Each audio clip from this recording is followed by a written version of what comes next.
பாடும் பரிவேல் அணி சேவல் என பாடும் பணியே பணியாய் அருள்வாய். தேடும் கயமா முகனை செருவில் சாடும் தனி யானை சகோதரன். திருச்சிற்றம்பலம்.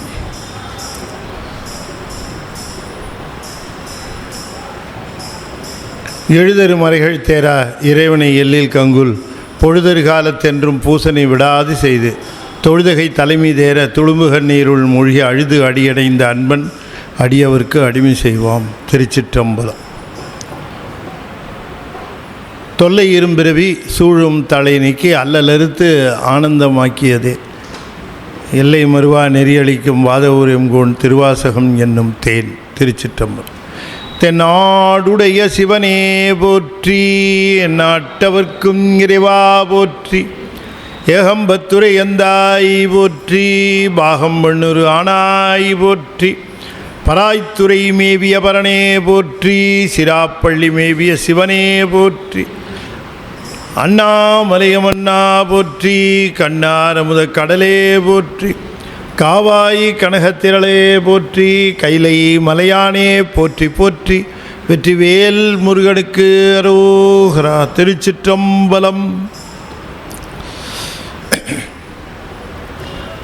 அண்ட சராசரங்களுக்கெல்லாம் அதிபதியாக விளங்கக்கூடிய முருகப்பெருமானுடைய ஒப்பற்ற பெரும் கருணையினாலே சென்னை ஐசிஎஃப் அருள்மிகு கமலநாயர் சத்சங்கம் மிகச்சிறப்பாக நிறுத்தி கொண்டிருக்கக்கூடிய ஞான வேள்வி ஆகிய திருவாசகத்தில் திருச்சதகத்தில் நாம் இன்றைய தினம் ஆனந்தத்து அழுதல் என்கிற பகுதியை தொடர்ந்து சிந்திப்பதற்கு திருவருள் கூட்டியிருக்கிறது.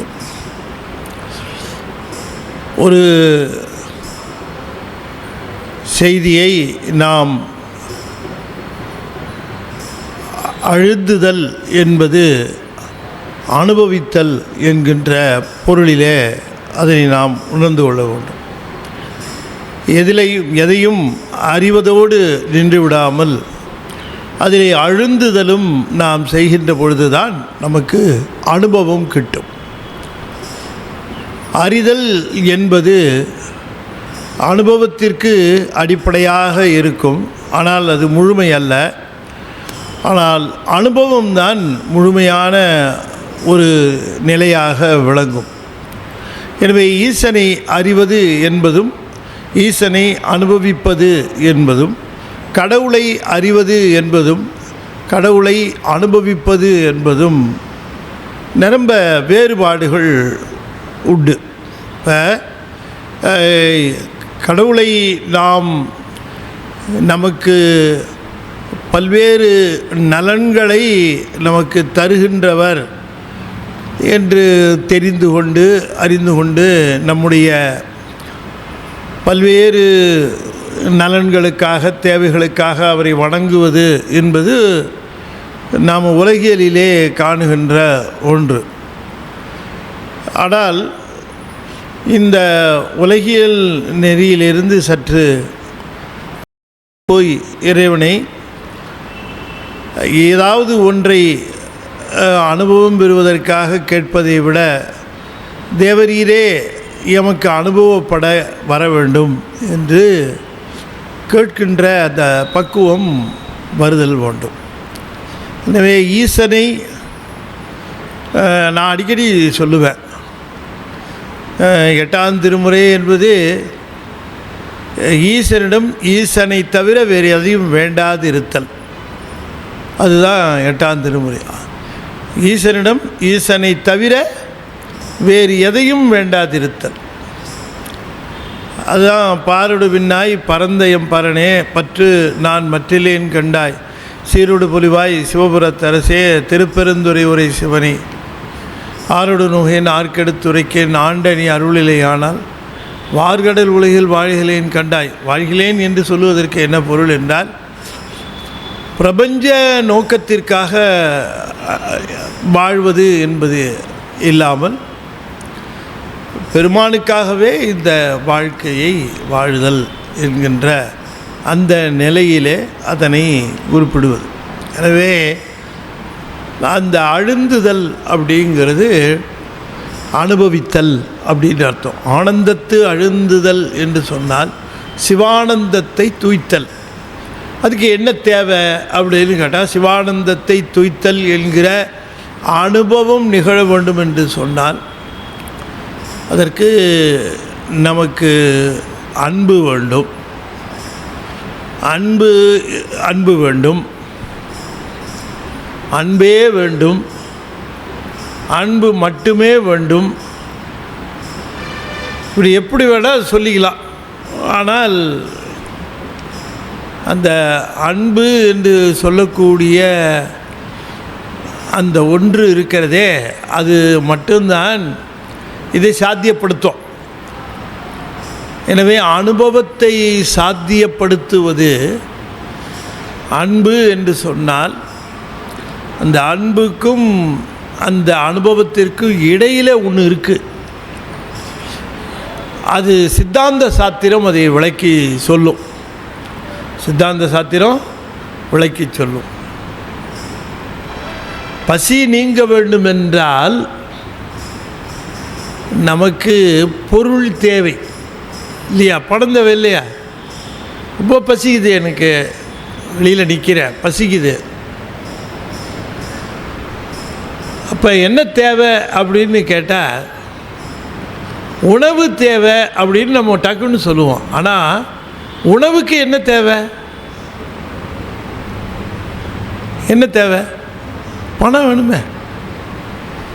அப்போ பசியை போக்குவது பணம், வறுமையை போக்குவது செல்வம் அப்படின்னு சொல்லுகிற பொழுது அதில் இடையீடாக பசியை போக்குவது பணம் என்று சொல்லுகிற பொழுது, பசியை போக்குவது உணவு, உணவை பெற்று தருவது பணம். அதுபோல சிவானுபவத்தை விளைவிப்பது ஞானம், ஆனால் ஞானத்தை பெற்று தருவது அன்பு. புரியுதா உங்களுக்கு? இப்போ அன்பினால் சிவானந்தம் பெறலாம் அப்படின்னு சொன்னால், அன்பு நேராக சிவானந்தம் விளைவிக்காமல் அன்பு ஞானத்தை விளைவிக்க, அந்த ஞானமானது என்ன ஆனந்தத்தை விளைவிக்கும். இது சித்தாந்த சைவ நெறியில் இருக்கிறவர்கள் அதை தெரிந்து கொள்ள வேண்டும். அப்போ அன்பு வேண்டும் அன்பு வேண்டும் என்று சொல்லுகிற பொழுது, அன்பு அது ஞானத்தினால் அல்லது முத்தி கொடானாகலான் அப்படின்னு மெய்கண்டார் சொல்லுவார். ஞானத்தினால் மட்டுமே முக்தியை பெற முடியும், பதியானத்தால் மட்டுமே முக்தியை பெற முடியும். ஆகையினால இந்த பதியானங்கிறது எப்படி விளையும் அப்படின்னு கேட்டால், அன்பினால் விளைவது. அந்த அன்பை இந்த பதிகத்தில், இந்த பாடல்களில் குறிப்பிடுகின்றார்.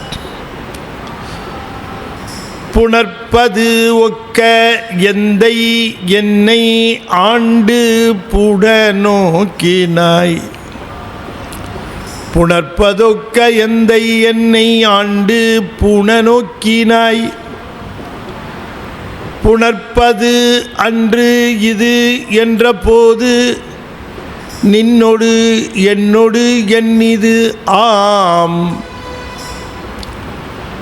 புணர்ப்பதாக அன்று இது ஆக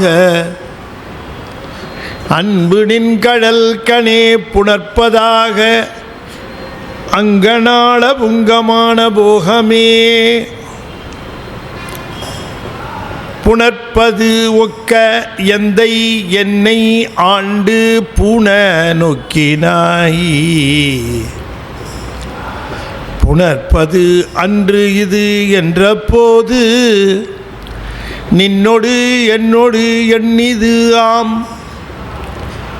புணர்ப்பதாக அன்று இது ஆக அன்பு நின்கழல் கணே. புணர்ப்பதாக அங்கனாள புங்கமான போகமே. என்னவோ சொல்கிறாருன்னு தெரியுது, என்ன சொல்கிறாருன்னு தான் தெரியல இல்லையா? ரொம்ப வருத்தமாக இருக்கிறவங்க நம்மக்கிட்ட வந்து நின்று அப்படியே புலம்புவாங்க. புலம்பும்போது பார்த்தா அவங்களுக்கு அந்த புலம்புறாங்கன்றதான் தெரியுமே தவிர அவங்க என்ன சொல்ல வராங்கன்னு நமக்கு புரியாது. இந்த புலம்பல் துன்பத்தில் இருக்கிற பொழுதே அவங்களுக்கு கோர்வையாக சொல்ல தெரியாது. அதே நேரத்தில் அவங்களுக்கு தெளிவாக தெரியும், அதனால் நமக்கும் தெளிவாக தெரியுதுன்னு நினச்சிட்டு பேசிகிட்டு இருப்பாங்க. அந்த மாதிரியெல்லாம் நாம் நிறைய அனுபவம் பார்த்துருப்போம் இல்லையா? திடீர்னு வந்து நம்மகிட்ட பேசியிருப்போம். என்ன இருந்தாலும் அவனுக்கு இவ்வளவு அயோக்கியத்தனம் ஆகாதுங்க, என்னைக்கு எவ்வளவு ஒரு அவமரியாதை பண்ணுறதுக்கு ஒரு கணக்கு, என்ன அவமரியாதை எவ்வளோ, யாரை வேணால் பண்ணலாங்க, அவன் சொல்லலைங்க, அவன் இவ்வளோ தூரம் பண்ணல. நமக்கு யாரை சொல்கிறாரு, யார் அவன், யார் இவன், இதெல்லாம் நமக்கு என்ன நடந்தது ஒன்றுமே புரியாது. புலம்பல் தானே. திரும்ப திரும்ப புணர்ப்பது புணர்ப்பது புணர்ப்பது புணர்ப்பதுன்றே இருக்கிறார். ஆனால் அதனுடைய உள் பொருளை பார்க்கிற பொழுது அவருக்கு எவ்வளோ தூரம் அந்த மனம் வேதனைப்பட்டிருக்கு அப்படிங்கிறதும், அங்கே உண்மையிலேயே என்ன நடந்தது அப்படிங்கிறத நாம் வந்து கொஞ்சம் கூட சந்தேகப்பட முடியாதபடிக்கு அதை அது ஒரு என்ன சொல்கிறது ஃபுல் ப்ரூஃபு பார்க்க, சந்தேகத்திற்கு ஐயத்திற்கு இடமின்றி அதை விவரிக்கிறார். அது அவர் என்ன சொல்கிறாரு, புணர்ப்பதொக்க எந்த என்னை ஆண்டு பூன நோக்கினாய். இது முதல் ஸ்டேட்மெண்ட்டு. என்ன சொல்லுதுன்னா, எந்தை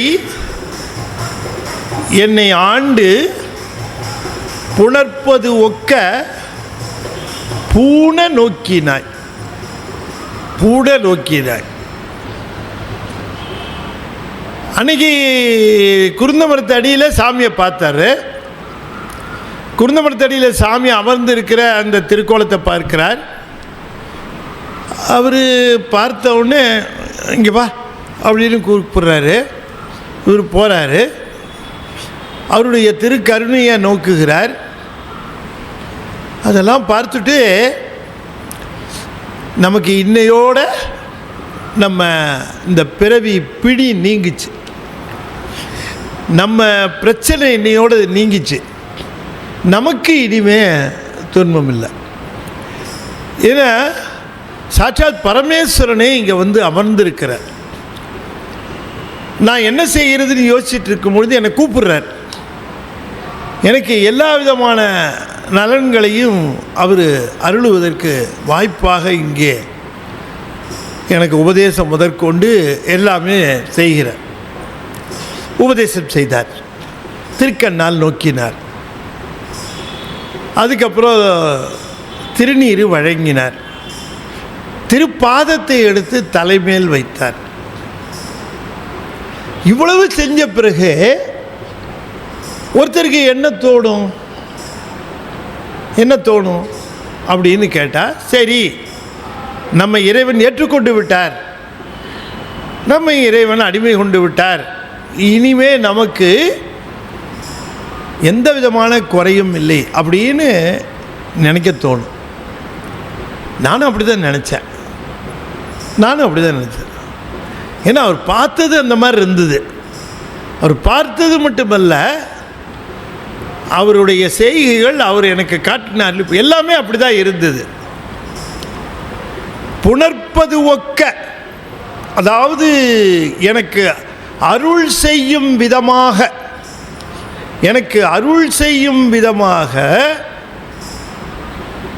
எந்தை எங்கள் பெருமான் என்னை ஆண்டு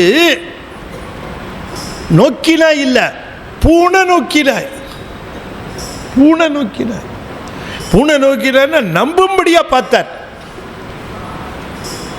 ரொம்ப பார்த்தார். அப்படி அந்த பார்த்த பார்வை, அந்த கருணை இல்லையா, அதெல்லாம் பார்த்துட்டு அன்பு அந்த நிலையில் அவர் மேலே நமக்கு ஏற்பட்ட அந்த பக்தி நிறைவு பெற்று விட்டது, ஒரு முழுமை பெற்று விட்டது. சாமி கூட சேர்ந்துட்டோம் அப்படின்னு நினைக்கிற அளவுக்கு அவர் என்னை பார்த்தார். இதான் முதல் வரிக்கு பொருள். முதல் வரிக்கு என்ன பொருள் அப்படின்னு கேட்டால், எந்தை எம்பெருமானே, என் தந்தையே, என்ன நீ அன்னைக்கு பார்த்த பார்வை எப்படி இருந்ததுன்னா, இந்த பார்த்த பார்வை எப்படி இருந்ததுன்னா இல்லையா, இப்போ மனைவி கூட என்ன சொல்லுவாங்க, நீங்கள் அன்றைக்கி என்னை பார்த்த பார்வை என்னென்னா அந்த பட்டுப்புடவையை நீ எடுத்துக்கன்னு சொல்கிற மாதிரி இருந்தது, அதனால தான் நான் போய் எடுத்தேன். இப்போ வந்து இவ்வளோ சண்டை போடுறீங்களே நீங்கள். நான் பார்த்தேன். ஆமாம், நீங்கள் பார்த்துட்டு அப்படின்னு சொன்னீங்க, அதனால் நான் சரி நம்ம வீட்டுக்காரர் நமக்கு இப்போ வாங்கி தர்றார் போல இருக்கு, அவர் வாங்கி தரேன்னு அவரே சந்தோஷப்படுகிற பொழுது நாம் ஏன் விடுவானேன்னு நானும் வாங்கிட்டேன். அது போல் இவர் சொல்கிறாரு, நீ அன்றைக்கி என்னை பார்த்த பார்வை உனக்கு அருள் கொடுத்துட்டேன், இந்த தீட்சையெல்லாம் வச்சுக்கோ அப்படின்னு எல்லாம் கொடுத்தேன். அப்போ நானும் சரி சாமி நமக்கு அருள் கொடுத்துட்டார் அப்படின்னு தான் நினச்சேன். ஆனால் அப்புறம்தான் தெரிஞ்சுது இது அருள் இல்லைன்னு. இதெல்லாம் அருள் இல்லைன்னா அருள் என்னப்பா, அதுக்கு என்ன செய்வ அப்படின்னு கேட்குறேன். இவ்வளவும் செஞ்சுட்டு இது அருள் இல்லை அப்படின்னு சொன்னால் அப்போ அருள் செய்யும்போது என்ன செய்வ, அது தெரியலையே. நான் வந்து இது நீ அருள் கொடுத்துட்டேன்னு நினச்சேன், ஆனால் பார்த்தால் இது அருள் இன்று புணர்ப்பது அன்று, இது அருள் இல்லை என்று தெரிஞ்சு போச்சு. ஏன் அருள் இல்லைன்னு தெரிஞ்சது தெரியுமா? கூட வந்தவங்களை எல்லாம் கூட்டிகிட்டு போயிட்டு என்னை மட்டும் இருன்னுட்டேன். அப்போவே தெரிஞ்சு போச்சு இல்லையா. நான் முதல்ல அருள் கொடுத்துட்டாருன்னு நினச்சது, என்னை கூட்டிகிட்டு போயிடுவாருன்னு நினச்சது தான் அருள்னு நினச்சேன். ஆனால் இப்போ நீ இருப்பா தெல்லிக்கு வா சொல்லிட்டதுனால அப்போ இது அருள் இல்லைன்னு தெரிஞ்சு போச்சு. இது அருள் இல்லைன்னா அப்புறம் இப்படிலாம் பண்ணியே இதுக்கு என்ன பேருன்னு கேட்குறாரு.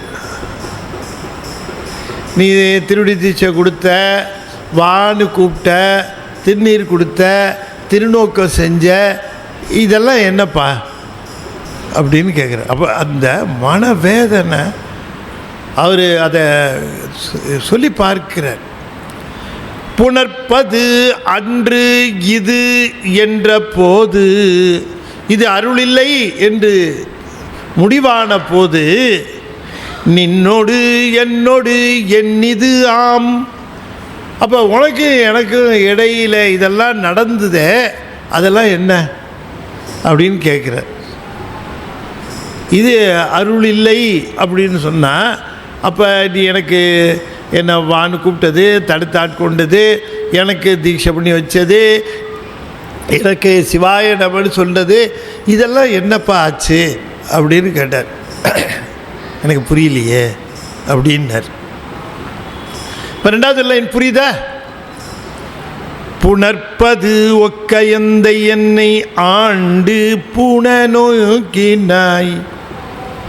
புணர்ப்பது ஒக்க என்றால் எனக்கு அருள் செய்யும் விதமாகத்தான் தேவரீர் என்னை பார்த்தீர், அருள் செய்வது போலவே எம்மை பார்த்தீர். புணர்ப்பதொக்கையந்த என்னை ஆண்டு ஆட்கொண்டீர்.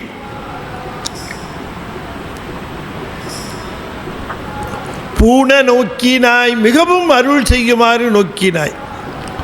புணர்ப்பது அன்று இது என்ற போது, இது அருளிப்பாடு இல்லை என்று சொன்னால், நின்னோடு என்னோடு உனக்கு எனக்கும் அன்னைக்கு நடந்த விஷயம் இருக்க, நின்னோடு என்னோடு நம்ம ரெண்டு பேருக்கு நடந்த விஷயம் இருக்க, என் இது ஆம், இது என்ன, இது என்னன்னு தெரியலையே அப்படின்னு கேட்குறேன். இதை எதில் சேர்க்கறது? இது அருள்னு எடுத்துக்கிறதா வேண்டாமா? இந்த ஒரு மருள், இந்த மயக்கம் எப்படி வரும்னு கேட்டால்,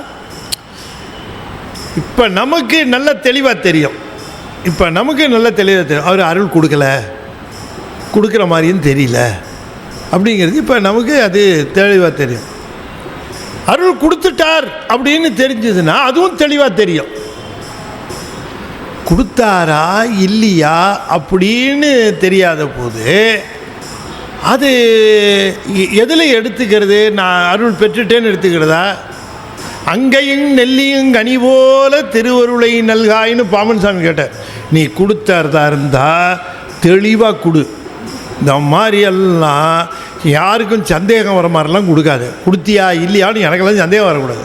கொடுத்துட்டேன் அப்படின்னு தெரியணும். மணிவாசகர் கேட்குறாரு, நீ இப்போ என்னென்னவோலாம் செஞ்சுட்டு என்னை கூட்டிகிட்டு போயிருக்கணும். இவ்வளோ செஞ்சுட்டு இங்கேயே இருன்னு சொல்லிட்டு போயிட்டதுனால நீ எனக்கு அருள் செய்யலேங்கிறது தெரிஞ்சு போச்சு. அருள் செய்திருந்தால் நான் உன்னோடு வந்திருப்பேன், மற்றவர்கள் போல வரல. சரி, இப்போ இதை பற்றி மேற்கொண்டு பேசி என்ன ஆக போகுது? நான் எவ்வளவு கற்றுனாலும் நீ பதில் சொல்ல போகிறதில்ல இல்லையா?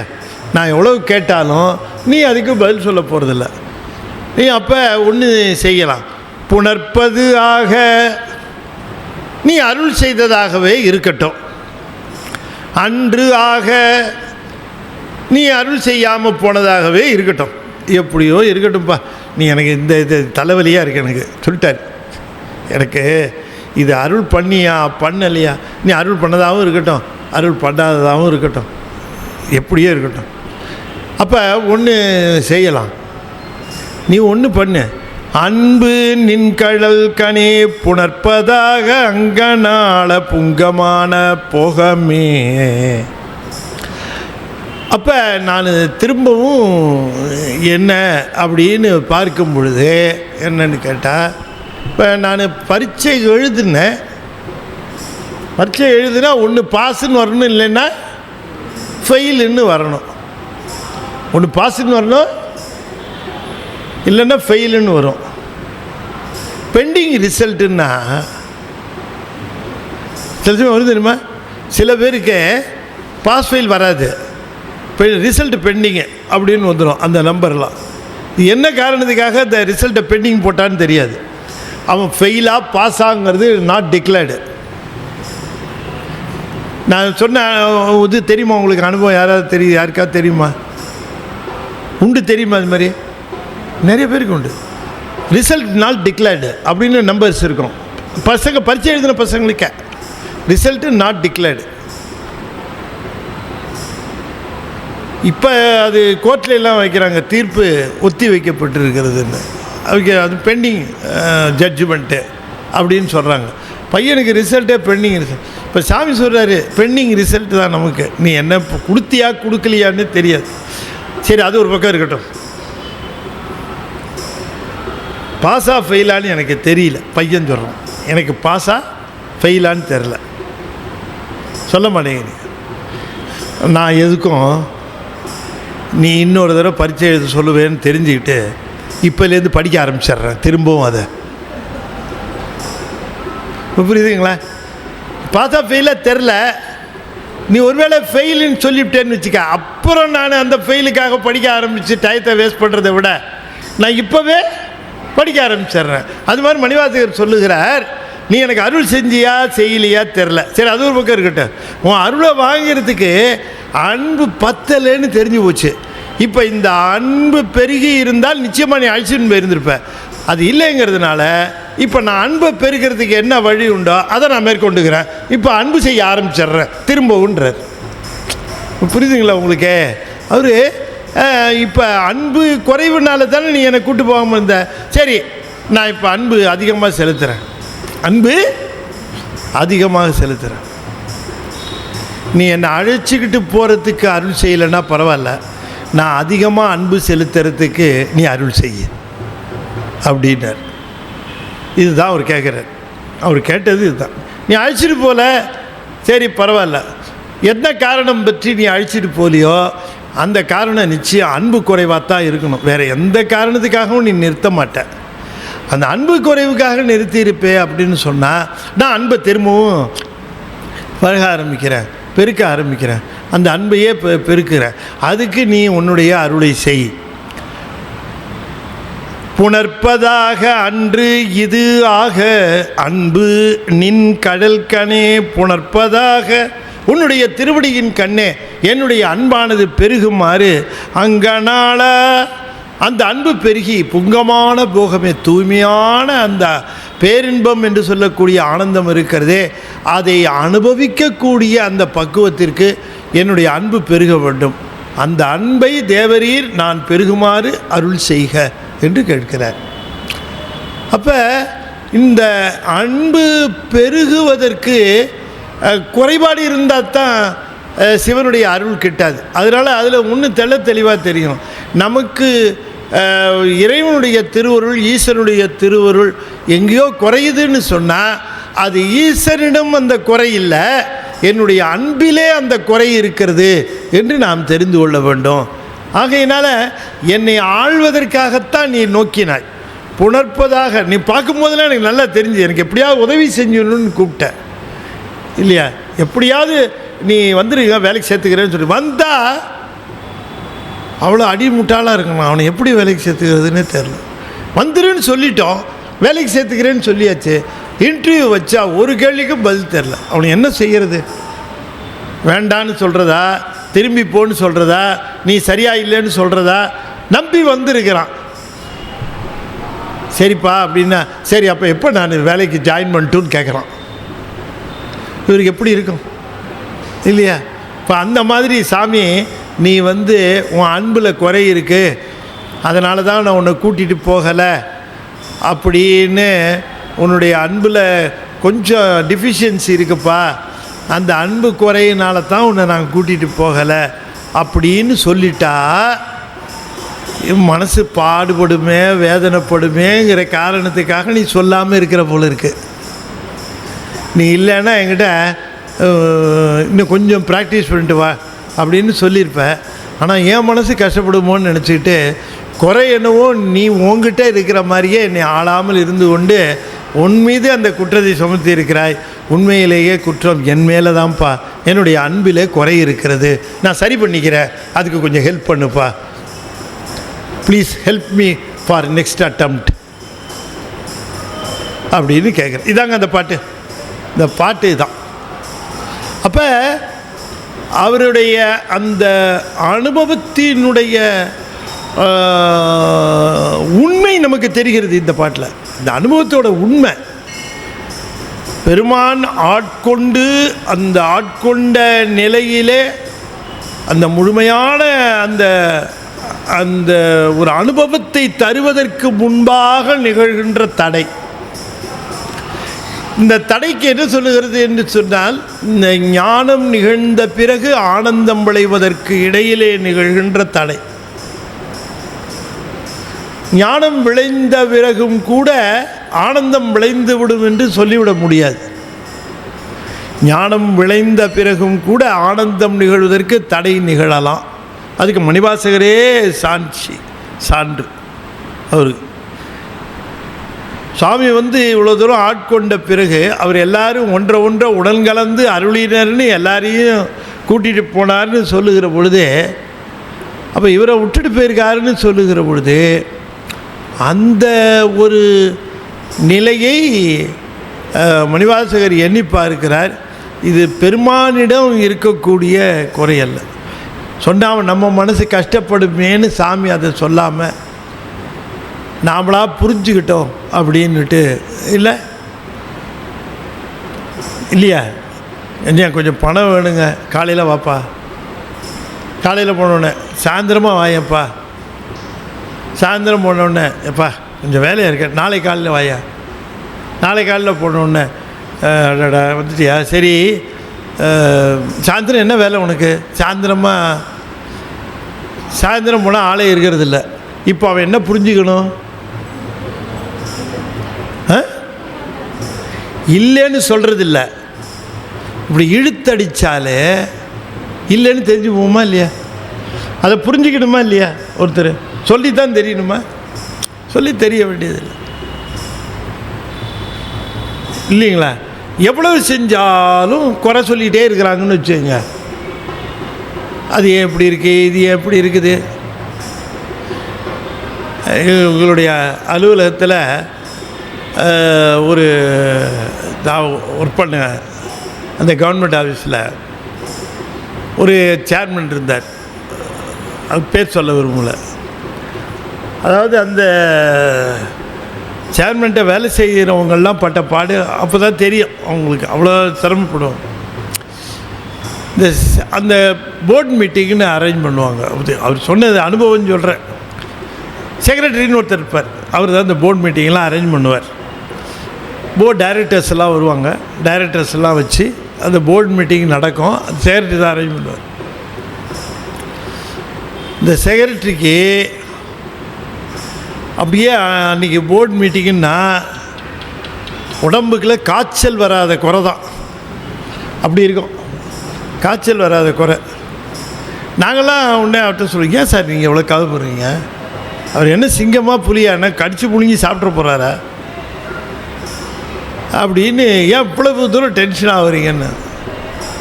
இல்லைப்பா, ஒரு நாள் போர்ட் மீட்டிங் உள்ளே வருவார். மீட்டிங் நடக்கிறதுக்கு முன்னாடி வந்து இப்படி பார்ப்பார். இந்த கிளாஸ் வச்சுருப்போம், தண்ணி குடிக்கிற கிளாஸ் எல்லாம் வச்சுருப்போம். இந்த கிளாஸ் எல்லாம் இப்படி வச்சுருக்கீங்களே இந்த பக்கம், அப்போ எல்லாம் வாட்டர் பாட்டில் கிடையாது, கிளாஸ் எல்லாம் இப்படி வச்சுருக்கிறீங்களே, உள்ளே தூசு கிசு போட என்ன பண்ணுறது? ஏன் தண்ணி ஊற்றலை? இல்லை, வந்த பிறகு தண்ணி ஊற்றிக்கலாம் அப்படிங்கிறதுக்காக. இப்போ தூசு போக உள்ளார நாங்கள் மூடி வச்சிடறோம். சரி, நான் அடுத்த போர்டு மீட்டிங் அப்போ டம்ளர்லாம் வச்சு எல்லாத்துக்கும் மூடி வரிசையாக போட்டாங்க. அன்றைக்கி வந்து பார்த்தாராம், ஆமாம் வெறும் டம்ளரை மூடி வச்சிருக்கிறிய, தண்ணி வேடுன்னு சொல்லி அதை பார்த்தாலும் தண்ணி இல்லாமல் இருக்குமே. சரி, தண்ணி ஊற்றி வச்சிடுறேன் சார். அப்புறம் அடுத்த போர்ட் மீட்டிங் வரும்போது எல்லாத்துலேயும் தண்ணி ஊற்றி மூடி வச்சாங்க. அப்போ அப்படியே வந்து பாரு, தண்ணி ஊற்றி வச்சிருக்கிறிய, குடித்த தண்ணியா குடிக்காத தண்ணியான்னு உட்கார்றவனுக்கு எப்படியா தெரியும்? அவன் வந்தப்புறம் தண்ணி ஊற்றுனா பரவாயில்ல. இவங்கிட்ட எவன் வேலை செய்வான்னு கேட்டார். எதை செஞ்சாலும், அப்போ அவர் வார்த்தை சொன்னார், எதை செஞ்சாலும் மருமகிட்ட குத்தம் கண்டுபிடிக்கிற மாமியார் மாதிரி என்கிட்ட குத்தம் கண்டுபிடிச்சிக்கிட்டே இருக்கிறாரு அப்படின்னு சொல்லுவார். இப்போ குத்தம் கண்டுபிடிக்கிறதுன்னு ஆரம்பித்தா எப்படி வேணால் கண்டுபிடிக்கலாம். எதை செஞ்சாலும் குத்தம் அப்படின்னா சில பேர் அதுக்கு பழக்கப்பட்டு எதையும் செய்யாமல் விட்டுருவாங்க. ஏதோ எப்படி இருந்தாலும் திட்டு விடுவ போது செஞ்சு திட்டு வாங்கிறத விட செஞ்சதுக்கு 4-5 திட்டு விடும், செய்யாமதுக்கு ஏன் செய்யலை அப்படின்னு ஒரே திட்டு, அப்படி சரியா போடு அப்படின்னு நினைப்பாங்க.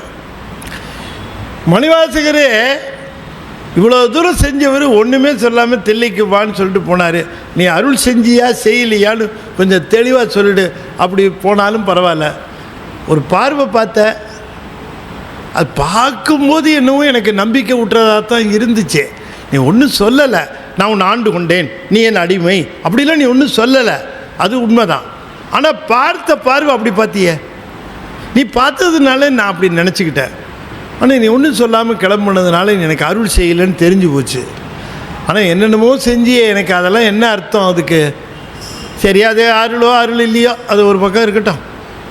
ஏதோ அன்பில் குறைபாடு, இந்த அன்பு குறைபாடு நீக்கிறதுக்கு நான் திரும்ப முயற்சி பண்ணுறேன். திரும்ப நிறைய அன்பு செலுத்த பார்க்குறேன்.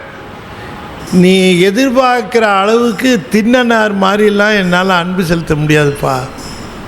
நான் அவர் அன்பு செலுத்தினாருன்னா அவர் என்னவோ செலுத்தினார். என்னாலலாம் அந்த அன்பு, நீ வந்தவங்களெல்லாம் கூட கூட்டு போனதுலேருந்து எனக்கு நல்லா தெரியுது, வந்தவங்களாம் உன் மேலே எப்படி அன்பு செலுத்தியிருப்பாங்கன்னு தெரியுது.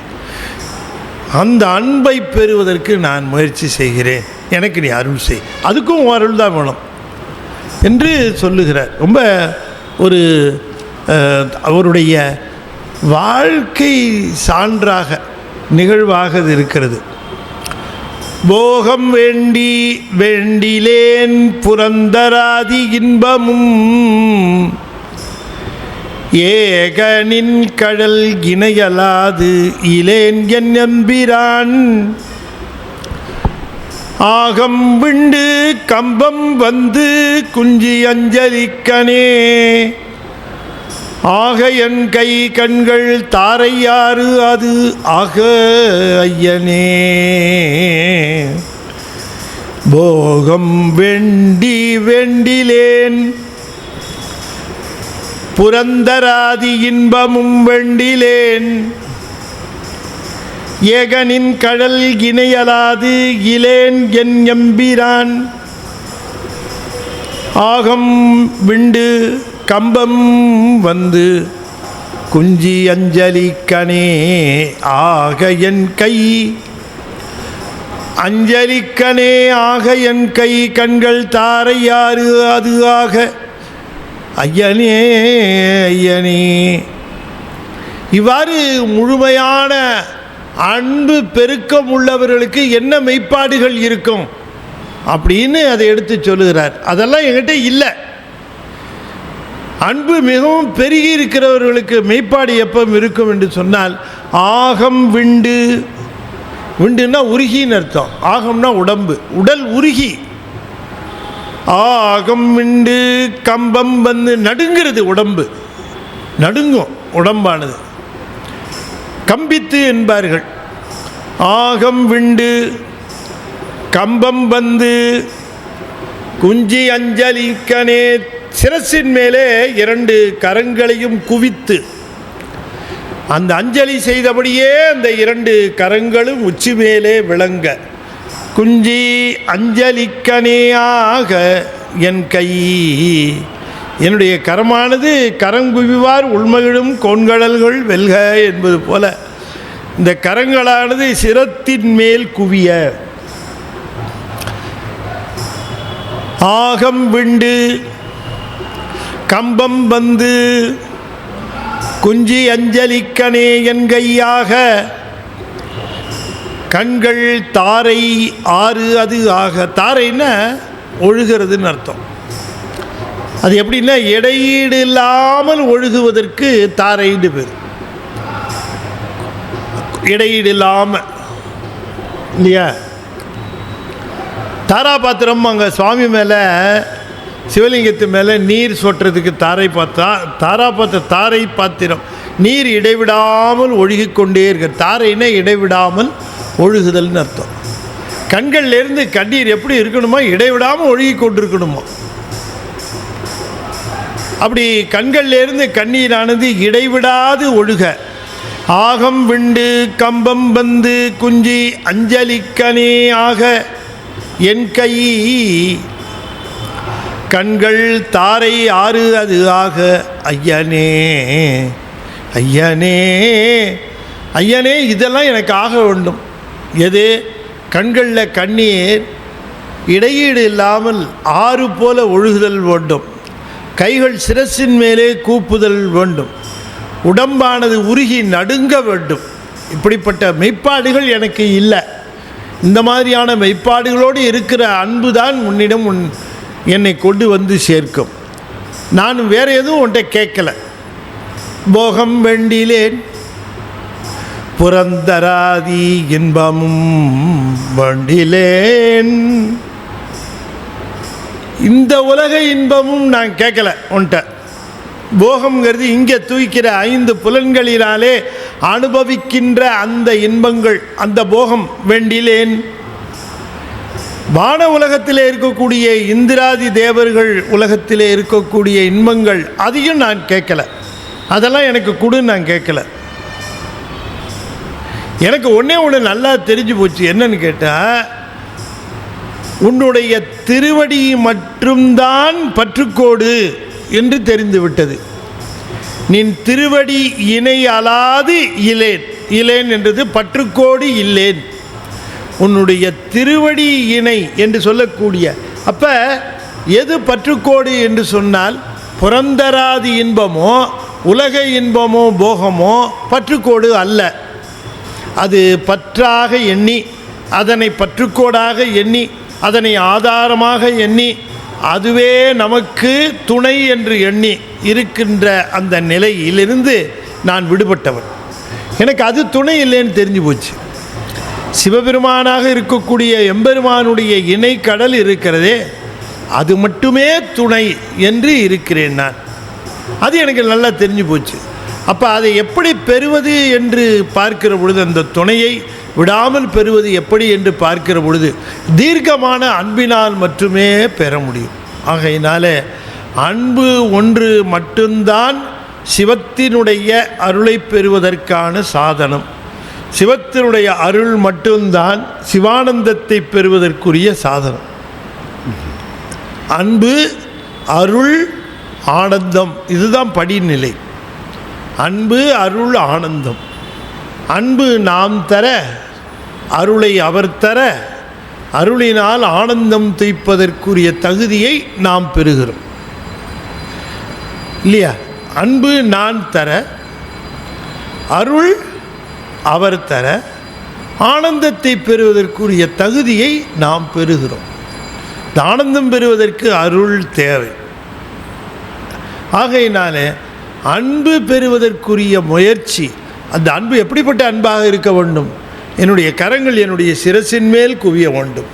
என் கண்களில் கண்ணீர் பெருகி தாரை தாரையாக ஓட வேண்டும். என்னுடைய உடம்பு உருகி நடுங்க வேண்டும். இந்த மெய்ப்பாடுகளோடு கூடிய அந்த அன்பு ஒன்று மட்டும்தான் உன்னுடைய அருளை தரும். இதெல்லாம் எனக்கு இல்லை, அது இருக்கிறவர்களை நீ ஏற்றுக்கொண்டாய். ஆகையினாலே அதை நான் பெறுவதற்கு தேவரீர் அருள் செய்ய வேண்டும் என்று கேட்கிறார். ஐய நின்னது அல்லது இல்லை மற்று ஓர் பற்று. ஐயா நின்னது அல்லது இல்லை மற்று ஓர் பற்று. மஞ்சனேன் பொய் கலந்தது அல்லது இல்லை. பொய்மை ஏன் என் எம்பிரான் மை கலந்த கன்னி பங்க வந்து நின் கடல் கனே மெய் கலந்த அன்பர் அன்பு எனக்கும் ஆக வேண்டுமே, எனக்கு ஆக வேண்டுமே. இது முழுக்க அன்பின் பெருக்கத்தை கேட்கிற பாடல் தான். அன்பு என்றைக்குமே நீங்கள் நம்ம ஒன்று நினச்சிக்கணும், என்னன்னு கேட்டால், நம்முடைய அன்பு எப்பொழுதும் நிறைவு பெற்றதுன்னு நாம் நினைக்கக்கூடாது. என்னுடைய அன்பு மிக உயர்வுன்னு நான் நினைக்கக்கூடாது. என்னுடைய அன்பு முழுமை பெற்றுள்ளது அப்படின்னு நினைக்கக்கூடாது. அந்த அன்பு இன்னும் பெருக வேண்டும், இன்னும் பெருக வேண்டும், இன்னும் பெருக வேண்டும் அப்படின்னு தான் அந்த அன்பினுடைய நிலை இருக்க வேண்டும். நான் ரொம்ப அன்புடையவன் என்று யார் ஒருவராது கருதி கொண்டால் அது மேலும் அன்பு பெருகுவதற்கு தடையாகி போய்விடும். அதனால் மாணிக்கவாசகரே சொல்லுகிறார், கண்ணப்பர் ஒப்பதோர் அன்பின்மை கண்டபின் என்னப்பன் எண்ணொப்பில் என்னையும் ஆண்டு கொண்டருளி அப்படின்னு மாணிக்கவாசகரே சொல்லுகிறார். அப்படிப்பட்ட அன்பு எனக்கிட்ட இல்லையே அப்படிங்கிறார். ஆகையினாலே இந்த அன்பு என்னிடம் நிறைவாக இல்லை, அதனை நிறைவு செய்ய நான் அன்பை பெருக்கிக் கொள்வேன் என்பது தான் இருக்க வேண்டும். ஐய நின்னது அல்லது இல்லை மற்று ஓர் பற்று. பெருமானே, எனக்கு உன்னை தவிர வேறு பற்றுக்கோடு கிடையாது. நின்னது அல்லது அல்லை, நீ இல்லாமல் எனக்கு வேறொரு பற்று இல்லை. வஞ்சனேன் பொய் கலந்ததல்லது இல்லை. ஆனால் ஒரு விஷயம் நான் உண்மையாக சொல்லத்தான் வேணும். எனக்கு உன்னை தவிர வேறு கதி இல்லைன்னு நான் நினைத்தாலும் கூட ஒரு விஷயம், நான் இன்னும் பிரபஞ்சத்திலிருந்து முழுமையாக விடுபடவில்லை. இன்னும் பிரபஞ்ச தொடர்பு எனக்கு இருக்குது. உண்மைதான், எனக்கு பிரபஞ்ச தொடர்பு இருக்குது. அவர் இருந்ததா இல்லையான்னு தெரியாது. ஆனால் அவர் சொல்கிறாரு, பொய் கலந்தது அல்லது இல்லை. பொய் கலந்ததுன்னா பொய்ங்கிறது பிரபஞ்ச வாழ். பொய் கலந்ததுன்னா எனக்கு பிரபஞ்ச தொடர்பு, வாழ்க்கை தொடர்பு இருந்தது.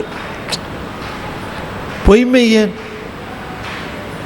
பொய்மையன், நான் எதுக்கு பொய் சொல்லணும்?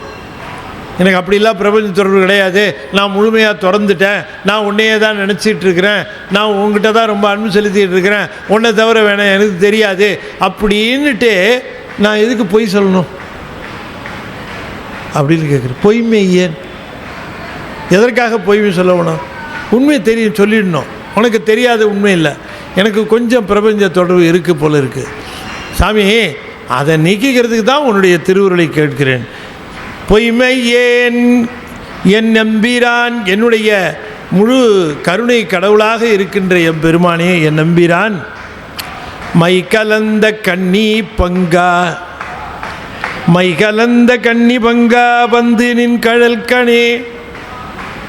அம்மையை ஒரு பாகத்திலே கொண்ட எம்முடைய தலைவரே, அம்மையை ஒரு பாகத்திலே கொண்ட மை கலந்த கண்ணி பங்கா, அஞ்சனம் தீட்டிய திருக்கண்களை உடைய பெருமாட்டியினுடைய ஒரு பாகத்திலே விளங்குகின்ற பெருமானே, மை கலந்த கண்ணி பங்கா வந்து நின் கடல் கணே, மெய் கலந்த அன்பர் அன்பு எனக்கும் ஆக வேண்டும். மணிவாசகா,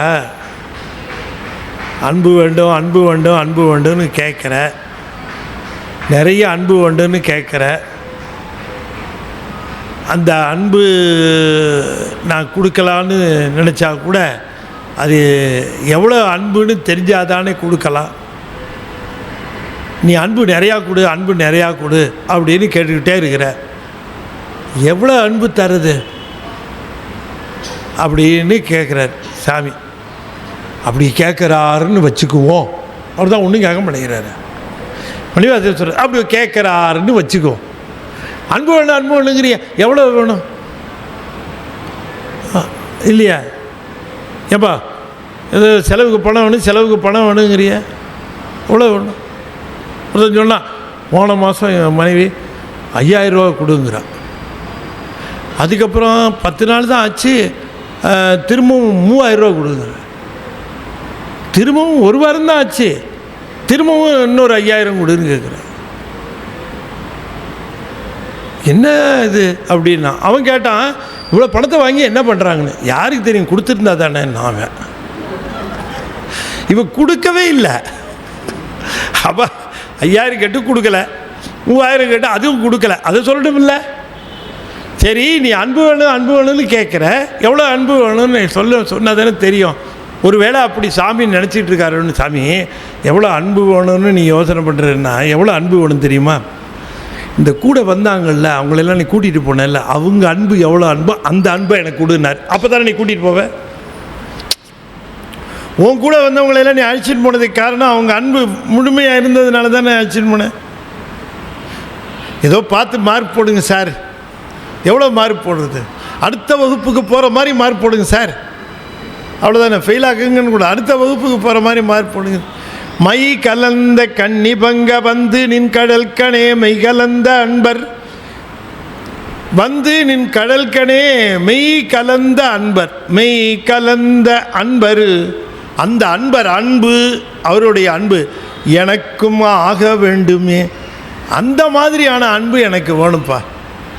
மெய் கலந்த அன்பர். இந்த மெய் கலந்த அன்பருங்கிறது அவரோடு ஒன்றாக கலந்த அன்பர்கள், ஒன்றுபட்டு கலந்த அன்பர்கள். அந்த அன்பு எனக்கும் ஆக வேண்டுமே. எனக்கும் ஆக வேண்டும் என்று சொன்னால் எனக்கு பொருந்த வேண்டும். அந்த அன்பை தேவரீர் தர வேண்டும் என்று கேட்கிறார். வேண்டும் நின் கடற்கண் அன்பு பொய்மை தீர்ந்து மெய்மையே ஆண்டு கொண்டு நாயினேனை ஆவ என்று அருளு நீ பூண்டு கொண்டு அடியனேனும் போற்றி போற்றி என்றும் என்றும் மாண்டு மாண்டு வந்து வந்து மன்ன நின் வணங்கவே, மாண்டு மாண்டு வந்து மன்ன நின் வணங்கவே. வேண்டும் நின் கடற்கண் அன்பு, வேண்டும் நின் கடற்கண் அன்பு மெய்மை தீர்ந்து மெய்மையே ஆண்டு கொண்ட நாயினேனை ஆவ என்று அருளு நீ. வேண்டும் நின் கடற்கு அன்பு. சாமிகிட்ட என்ன வேணும்னு கேட்கணுமா? நின் கடற்கு அன்பு வேண்டும். நின் கடற்கண் அன்பு வேண்டும். மெய்மை ஆண்டு கொண்டு மெய்மையே ஆண்டு கொண்டு பொய்மை தீர்ந்து மெய்மையே ஆண்டு கொண்டு. சரி, ஒருவேளை என்னிடம் அந்த பொய்மை இருக்குமானால் அந்த பொய்மையை தீர்த்து அருளுக. பொய்மையை தீர்த்து அருளுக. பொய்மையை தீர்த்து மெய்மையே எம்மை வந்து ஆண்டு கொள்ளுக. பொய்மை தீர்த்து மெய்மையே ஆண்டு கொண்டு. ஆட்கொள்வதற்கு ஏதாவது பொய்மை இருக்குமானால் அந்த பொய்மையை தேவரீர் நீக்கி அருள வேண்டும். அன்பிலே குறை இருப்பதற்கு என்ன காரணம்? பிரபஞ்சத்திலே இருக்கக்கூடிய பற்று. சிவத்தின் மேலே இருக்கக்கூடிய அன்பினுடைய அளவு எப்படி என்று சொன்னால், பிரபஞ்சத்தின் மேலே வைத்திருக்கிற பற்றை அடிப்படையாக கொண்டு நிற்பது. சிவத்தின் மேல் இருக்கக்கூடிய அன்பு அது எப்படின்னு கேட்டால், பிரபஞ்சத்தின் மேலே நமக்கு இருக்கக்கூடிய பற்றை பொறுத்தது. அது ரிலேட்டிவ் ஃபேக்டர் அப்படிம்பாங்க. அதை பொறுத்து அது அமையும். அப்போ பிரபஞ்சத்திலே கொண்டிருக்கக்கூடிய பற்று பொய்மை என்றால், சிவத்திடம் கொண்டிருக்கக்கூடிய அன்பு பற்று மெய்மை. உங்களுக்கு புரியுதுங்களா? நல்லா கிளியராக புரியுது. பொய்மை எது, மெய்மை எதுன்னு தெரியுது. பொய்மை என்பது பிரபஞ்ச பற்று, மெய்மை என்பது சிவப்பற்று. அதுதான் பொய்மை தீர்ந்துன்னு சொன்னார்னா, பிரபஞ்சத்தின் மேலே அடியேனுக்கு ஏதாவது பற்று எம்மையும் அறியாமல் இருக்குமானால் அதையும் தீர்த்தருள்க.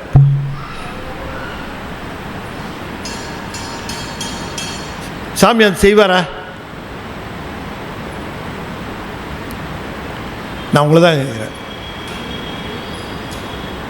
பிரபஞ்சத்தின் மேலே எனக்கு இருக்கக்கூடிய பற்று, தேவரீர் ஏதாவது பற்று இருக்கும் கருதுவீரே, ஆனால் அதை தீர்த்தருளுக.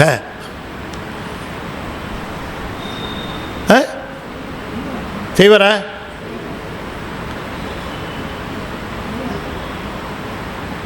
பின்னால் இருக்கவங்களுக்கெல்லாம் கொஞ்சம் சந்தேகம். பின்னால் இருக்கவங்களாம் நான் என்ன கேட்டேன்னு தெரியுதா உங்களுக்கு? பிரபஞ்சத்தின் மேலே இருக்கக்கூடிய பற்று பொய், சிவத்தின் மேலே இருக்கக்கூடிய பற்று மெய். பிரபஞ்சத்தின் மேலே இருக்கக்கூடிய பற்று பிறப்பை உண்டாக்கி கொண்டே இருக்கும். சிவத்தின் மேல் இருக்கக்கூடிய பற்று பிறப்பை நீக்கி கொண்டே இருக்கும். நல்லா தெரியுதா உங்களுக்கு? இப்போ இந்த சிவத்தின் மேல் இருக்கக்கூடிய பற்று நீங்கள் அதிகமாக்கி கொண்டே போனால் பிறப்புகள் குறைந்து கொண்டே வரும். பிரபஞ்சத்தின் மேல் இருக்கக்கூடிய பற்றை அதிகரித்து கொண்டால் பிறப்புகள் கூடிக்கொண்டே போகும். உங்களுக்கு இந்த மேத்ஸ் புரியுதா? இந்த மேத்ஸ் ரொம்ப சிம்பிள் மேத்ஸ் புரியுது. இப்போ நமக்கு இந்த பிரபஞ்சத்திலே இருக்கக்கூடிய பற்று எந்த மாதிரி எப்படிப்பட்ட பற்று இருக்கிறதுன்னு நமக்கு தெரிஞ்சது சில, தெரியாதது பல. எனக்கு பிரபஞ்சத்தின் மேலே என்ன விதமான பற்று இருக்கிறதுன்னு கிளியர் டேட்டா வச்சிருக்கிறது சிவபெருமான் ஒருவர் தான். எனக்கு எது மேலெல்லாம் பற்று இருக்குன்னு எனக்கே தெரியாது. எனக்கு தெரியாது. நான் நினைப்பேன் பற்றே கிடையாது சார், எனக்கு எந்த பற்று எனக்கு கிடையாது, நான் சிவத்தின் மேலே தான் பற்று எல்லாம் விட்டு. அப்படிங்கும்பொழுது நான் எது மேலெல்லாம் பற்று வச்சுருக்கிறேங்கிறத காட்டுறதுக்காக டங்குன்னு உன்னை தட்டுவார். உன்னை தட்டுனாருன்னா தான் தெரியும் நாம் துடிக்கிற துடிப்பு. ஆஹா, இங்கே தான் வச்சிருக்கிறோம் பற்று.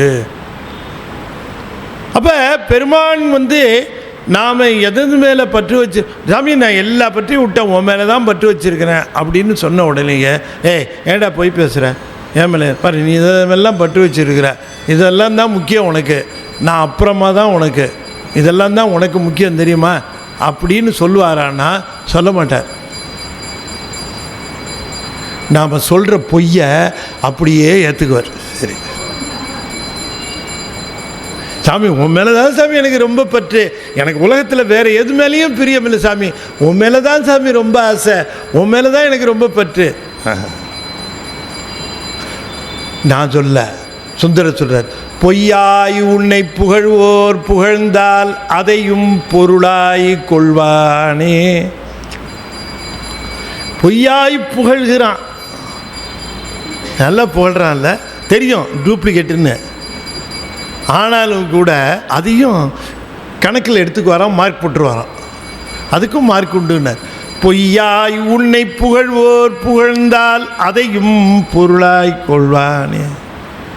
பொய்யா புகழ்ந்தாலே பொருளாக கொள்ளுகிறானே, மணிவாசகர் மாதிரி மெய்யாய் புகழ்கிறவர்களுக்கு என்ன மார்க் போட்டிருப்பான்னு பார்த்துங்க இல்லையா. சாமி சொல்கிறார், வேண்டும் நின் கடற்க நண்பு பொய்மையே தீர்ந்து மெய்மையே ஆண்டு கொண்டு, மெய்மையே ஆண்டு கொண்டு. சாமி சொல்கிறார், என்னை எப்படி ஆட்கொள்ளணும்? மெய்மையாய் ஆட்கொண்டு, மெய்மையே ஆட்கொண்டு. ஏன் முதலே ஒரு தடவை ஆட்கொண்டு விட்டாரே அப்படின்னா, பொய்மை கலந்து இருக்கிற பொழுது ஆண்டு கொண்டார், அதனால் அது முழுமை பெறலை. இப்போ பொய்மையை தீர்த்துக்கிட்டு இன்னொரு தடவை ஆண்டு கொண்டு விடுன்றார். பொய்மை தீர்ந்து மெய்மையே ஆண்டு கொண்டு நாயினேனை ஆவ. பாவையா, சரி, அவனுக்குத்தான் இந்த பிரபஞ்ச இது கொஞ்சம் இருந்திருக்கு, அதனால் அவன் பாஸ் பண்ண முடியல, பரவாயில்ல, பாவம், அவனுக்கு கொஞ்சம் மீண்டும் நம்ம வாய்ப்பு கொடுப்போன்னு எனக்கு இன்னொரு தடவை வாய்ப்பு கொடுத்தாங்க, இன்னொரு தடவை வா, இந்த தடவை வந்து என்னை அழைச்சின்னு போ என்று அழைக்கிறார். ஆவ, ஆவன்னா ஆ, அது ரெண்டும் சேர்ந்து ஆவன்னு ஆகும். ஆ அடடா பாவம் அப்படிங்கிறோம் இல்லையா, அது மாதிரி என்று அருளுனி. சாமி உனக்கு எனக்கும் ஒரு உடன்படிக்கை செஞ்சுக்குவோம். என்னன்னு கேட்டால்,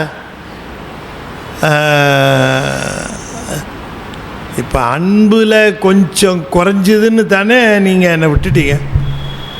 அன்பில் கொஞ்சம் குறைச்சல் இருக்குது, அது ஃபுல் மார்க்குக்கு வரல அப்படின்னு தானே. சரி, இப்போ அதை நான் அதை அதிகப்படுத்துறதுக்கு என்ன உண்டோ அதை நான் செய்கிறேன், அந்த அன்பை பெருக்கிறேன், இன்னும் அன்பு மேலே செலுத்துறதுக்கு என்ன உண்டோ அந்த அன்பு செலுத்துகிறேன். அதுக்கு தேவரீரும் எனக்கு உதவி செய்யுங்க. சாமி, ஒருவேளை இந்த அன்பு பெருக்கம் நான் இறப்பதற்கு முன்பாக குறித்த நிலைக்கு வரலைன்னா நான் இறந்து போயிடுவேன். அப்போ திரும்ப என்ன பண்ணுறது? திரும்ப பிறந்து வருவேன். நீங்கள் ஒன்று வச்சுக்க, இப்போ என்ன அன்பு செலுத்தியிருக்கேனோ அதை முழுக்க அப்படியே கேரி ஓவர் பண்ணி பிராட் ஃபார்வர்ட் பண்ணி அங்கேருந்து திரும்பவும் என்ன இந்த அன்பை பெருக்கிறதுக்கு என்னை ஆட்கொள்வீராக. இந்த பிறப்பில் இல்லைன்னா அடுத்த பிறப்பு, அடுத்த பிறப்புலேயும் அது பத்தலை, இன்னும் அதுக்கு அடுத்த பிறப்பு, மாண்டு மாண்டு வந்து இறந்து இறந்து வந்து திரும்ப திரும்ப இறந்து மாண்டு மாண்டு வந்து பூண்டு கொண்டு அடியானேனும். திரும்ப திரும்ப பிறந்தாவது நான் உங்ககிட்ட வந்து சேரணும். அன்பிலே குறைபாடு இருக்குமானால் அன்பினுடைய குறைபாடு நீங்கினாலே ஒழிய ஈசனை சார்தல் இயலாது. அன்பு பூர்த்தி ஆகணும். அன்பு பூர்த்தி ஆகிற நிலைதான் சிவம்.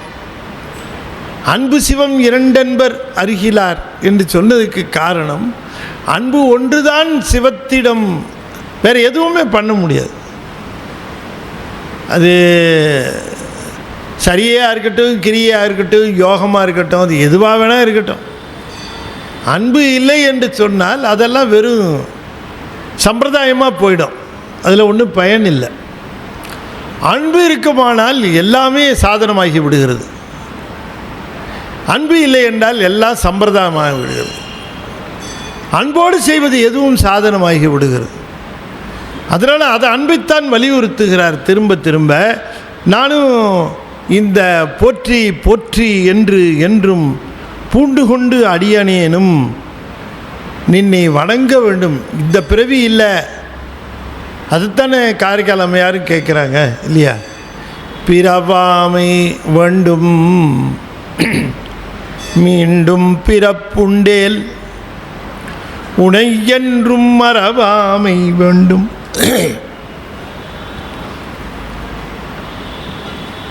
இரவாத இன்ப அன்பு வேண்டி பின் வேண்டுகின்றார். என்ன வேண்டுகிறார்? அன்பு வேண்டுகிறார். என்ன அன்பு? இன்ப அன்பு, சிவானந்தத்தை விளைவிக்கக்கூடிய, அருளை தரக்கூடிய அன்பு. நான் முதலியே சொன்ன அந்த நிலைப்பாடுகளை தெரிஞ்சு கொள்ளணும். இரவாத இன்ப அன்பு, இந்த இடத்துல இன்பங்கிறது சிவானந்தத்தை குறிக்கும்.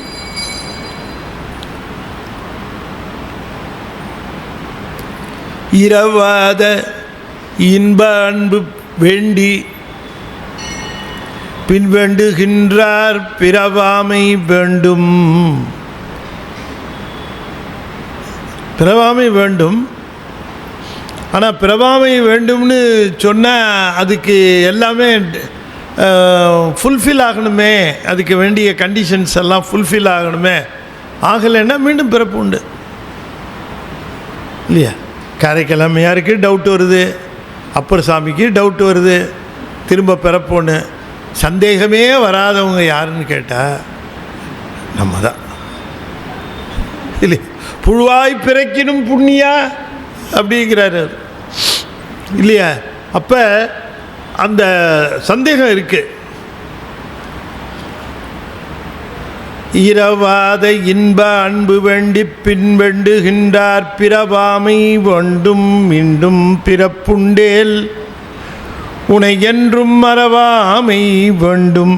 மாண்டு மாண்டு வந்து என்றும் என்றும் பூண்டு கொண்டு அடியனேனும் போற்றி போற்றி நின்னை வணங்கவே. நின் வணங்கவேங்கிறது நின்னை வணங்கவே. ரெண்டாம் வேற்றுமை உருவு தொக்கது. அதில் மன்ன மாண்டு மாண்டு வந்து பூண்டு கொண்டு அடியனேனும். மாண்டு மாண்டு வந்து பூண்டு கொண்டுன்னாரு. எத்தனை பிறவி எடுத்தாலும் உன்னையே, நான் உன் அன்பையே அணிகலனாக பூண்டு கொள்ள வேண்டும். எப்படியாவது இந்த கேப்பை நான் ஃபில்லப் பண்ணி ஆகணும். அந்த குறைபாடு என்னுடையது, அந்த குறைபாட்டை நான் சரி செய்து கொள்கிறேன். அப்படியாவது நீ என்னை தேவரீர் என்னை ஆட்கொள்ள வேண்டும் என்று குறிப்பிடுகின்றார். வணங்கும் நின்னை மண்ணும் விண்ணும் வேதம் நான்கும் ஓலமிட்டு உணங்கும் நின்னை எய்தலுற்று மற்றோர் உண்மையின்மையின் வணங்கி யாம் விடேங்கள் என்ன வந்து நின்று அருளுதற்கு இணங்கு கொங்கை மங்கை பங்கா என்கொலோ நினைப்பதே. வணங்கும் நின்னை மண்ணும் விண்ணும் வேதம் நான்கும் ஓலமிட்டு உணங்கும் நின்னை எய்தலுற்று மற்றோர் உண்மை இன்மையின் வணங்கியாம் விடங்கள் என்ன வந்து நின்றருளுதற்கு இணங்கு கொங்கை மங்கை பங்க என்கொலோ நினைப்பதே. என்கொலோ நினைப்பதே. மண்ணும் விண்ணும் நின்னை வணங்கும், உன்னை எய்தல் உற்று வேதம் நான்கும் ஓலமிட்டு உணங்கும். உணங்கும்னா இழைக்கும்னு அர்த்தம், இழைச்சி போகும். இந்த விண்ணுலகில் இருக்கிறவர்கள் மண்ணுலகில் இருக்கிறவர்கள் எல்லாம் உன்னை துதித்து கொண்டு இருக்கிறார்கள், வணங்கி கொண்டு இருக்கிறார்கள், போற்றி கொண்டு இருக்கிறார்கள். போற்றுவதற்கான காரணம் ஏதேதோக இருக்கிறது, ஆனால் போற்றுகிறார்கள்.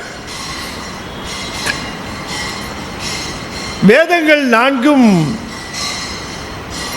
உன்னை பற்றித்தான் பேசுகிறது என்று சொல்லுகிறார்கள். அந்த வேதங்கள் நான்கும் உன்னை அடைந்ததா என்று கேட்டால் அதுவும் இல்லை. அது சொல் பிரபஞ்சம், அது பாசஞானம்தான். அது சொல் பிரபஞ்சம், பாசஞானம். அப்போ இந்த பாசஞான பசுஞானங்களால் உன்னை அடைய முடியாது என்று தெரிந்த பிறகு வேறு ஏதாவது வழி இருக்குமா என்று கேட்டால் மற்றொரு உண்மை இன்மை. வேறு எந்த விதமாகவும் உன்னை அடைவதற்கான வழி இல்லை, எதே அன்பை தவிர. மற்ற ஓர் உண்மை இன்மையின். அதனால் நாங்கள் என்ன பண்ணோம், வேறு எந்த விதமான முயற்சிகளும் மேற்கொள்ளாமல், வேறு எந்த விதமான பயன்பாட்டிற்கு நாங்கள் போகாமல், இல்லையா, நாங்கள் எங்கேயும் போகலை. எத்தனையோ பேர் கூப்பிட்றாங்க, 48 நாள் வாங்க, இங்கே எல்லாமே நடந்துடும் அப்படிங்கிறாங்க. ஒருத்தர் சொல்கிறாங்க 18 நாள் வந்தால் போதுங்கிறாங்க. ஒருத்தர் சொல்கிறாங்க சனிக்கிழமை வந்து சுற்றினீங்கன்னா எல்லாம் சரியாக போயிடுங்கிறாங்க. எல்லா கஷ்டமும் போயிடும் சார், நீங்கள் எல்லா சனிக்கிழமையும் வந்துடுங்க அப்படின்னு சொல்லி கூப்பிடுறாங்க. அது சரியாக தான் சொல்கிறான், எல்லா கஷ்டமும் போயிடுங்கிறான். என்னென்ன சொல்கிறவங்க கஷ்டம்லாம் போயிடும். ஏன்னா இப்படியெல்லாம் நாங்கள் அந்த பக்கம் போகிறதில்ல சொல்கிறாரு. நாங்கள் அந்த மாதிரி போகிறதில்ல. நாங்கள் எங்களுக்கு சிவபெருமான் ஒருவர் தான் உண்டு. அவரை அடைவதற்கு எத்தனையோ சாதனங்கள் எல்லாம் சொல்லிகிட்டு இருந்தால் நாங்கள் அதெல்லாம் நம்புறதுக்கு இல்லை. நாங்கள் அன்பு செலுத்தினால் மட்டும்தான் அவரை அடைய முடியும் என்று நாங்கள் தீராத அன்பு செலுத்தி நிற்கின்றோம்னு சொன்னாலும் தன்னை சொல்லுகிறார். நான் இதுக்கெல்லாம் போகலை சாமி, நான் அந்த சாமியாருக்கு பின்னால் போகலை, இந்த சாமியாருக்கு பின்னால் போகலை, இதையெல்லாம் நான் செய்யலை. நான் அப்பையிலேருந்து நான் உன்னையே தான் வணங்கிட்டு இருக்கேன், உண்மையிலேயே தான் அன்பு செலுத்திட்டு இருக்கேன். நீ ஒன்று தான் முழுமுதற் பொருள் என்று ஏற்றுக்கொண்டு இருக்கிறேன், உன்னையே தான் துதித்து கொண்டு இருக்கிறேன்.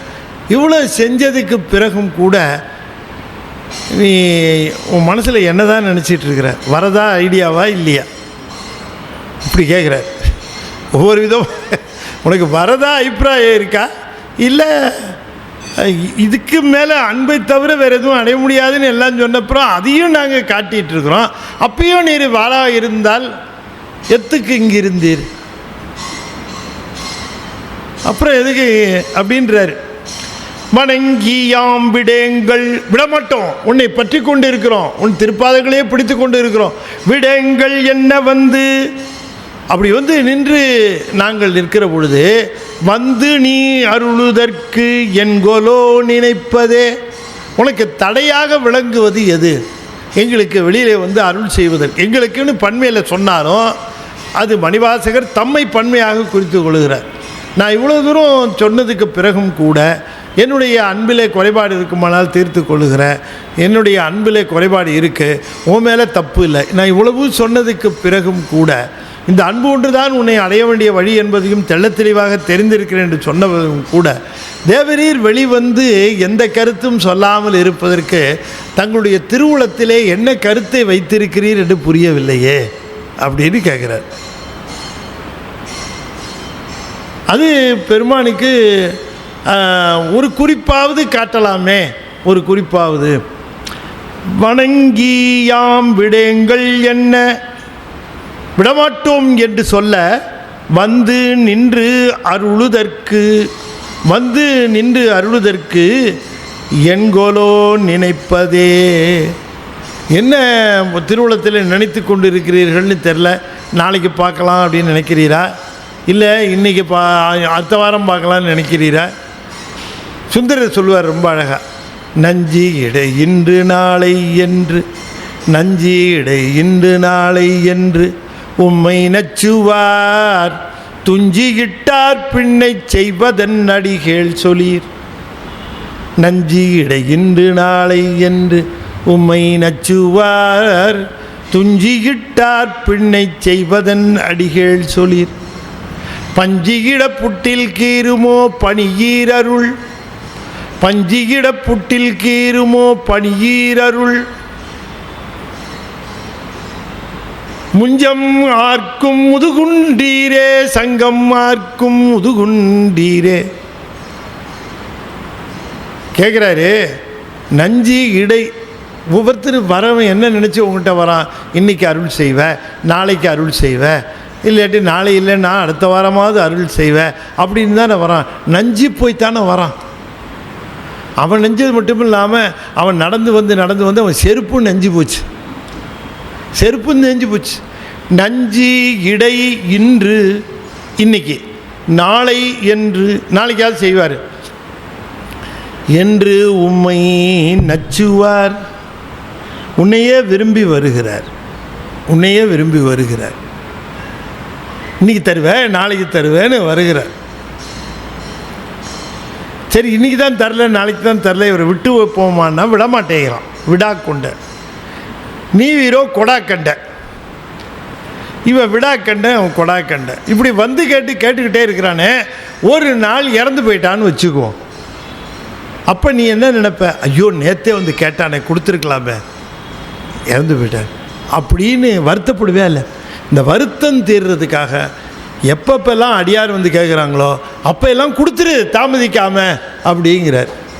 நஞ்சி இடை இன்று நாளை என்று உம்மை நச்சுவார். துஞ்சி இட்டால் செத்து போயிட்டான அடிகள் செய்வதன் என்ன செய்ய முடியும்? நீ ஏன் தாமதிக்கிறேன்னு தெரியுது. அதாவது வந்து கேட்குறவனுக்கு எவ்வளவு கொடுக்கலான்னே யோசிச்சுட்டு இருக்கிற. ஒன்று தெரிஞ்சுக்க, நீ எவ்வளோ கொடுத்தாலும் நாங்கள் தாங்குவோம். ஏன்னா பஞ்சு இட புட்டில் கீறுமோன்னார். பாட்டிலில் பஞ்சை வச்சு அடைச்சோம்னா எவ்வளோ பஞ்சு வேணால் அடைக்கலாம், பாட்டில் உடையுமா? அது மாதிரி எவ்வளோ பஞ்சு அடைச்சாலும் பாட்டில் தாங்கும், எவ்வளோ கொடுத்தாலும் நாங்கள் தாங்குவோன்னாரு. பஞ்சு இடை புட்டில் கீறுமோ முஞ்சி இடை சங்கம் ஆர்க்கும் முதுகுண்டீரே. அதுபோல் இங்கே பெருமான் சொல்லுகிறார், என்கொலோ நினைப்பது, என்ன நினைத்து கொண்டு இருக்கிறீர் தேவரீர் என்று தெரியவில்லை. நாங்கள் இந்த பெருமான் தான் முழுமுதற் பொருள் என்று துணிந்து விட்டோம்.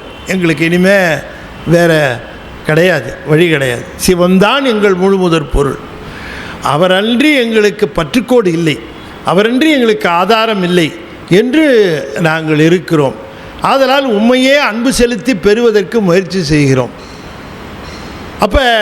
அப்பப்போ வந்து நல்லா கரெக்டாக செய்கிறீங்க, அன்பு கரெக்டாக இருக்குது, இன்னும் கொஞ்சம் பிக்கப், இன்னும் கொஞ்சம் மெயின்டைன் பண்ணுங்கள், இன்னும் கொஞ்சம் கீப் இட் அப் அப்படி ஏதாவது ஒரு உற்சாகமாக வார்த்தை சொன்னால் நாங்கள் பாட்டுக்கு போயிட்டுருப்போம்ல.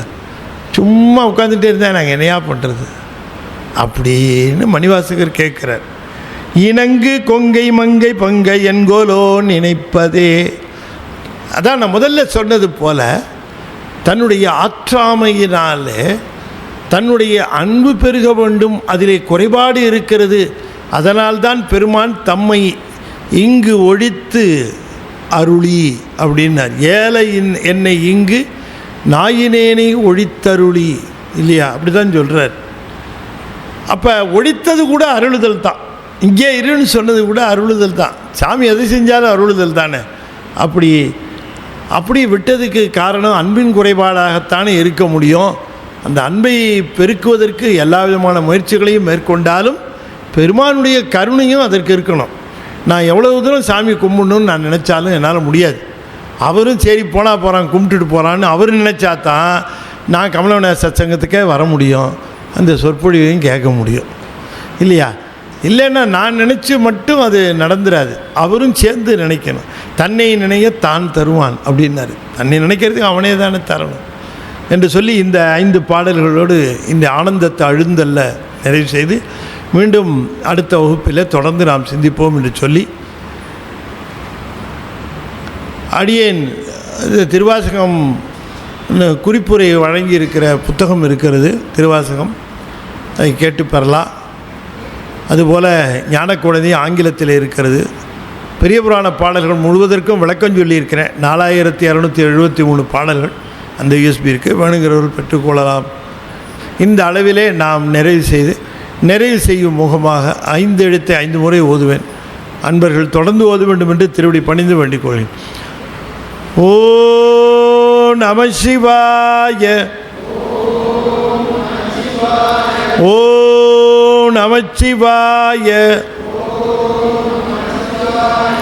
ஓம் நமச்சிவாய, ஓம் நமச்சிவாய, ஓம் நமச்சிவாய. திருச்சிற்றம்பலம். தென்னாடுடைய சிவனே போற்றி. வெற்றிவேல் முருகனுக்கு ரோஹர். திருச்சிற்றம்பலம்.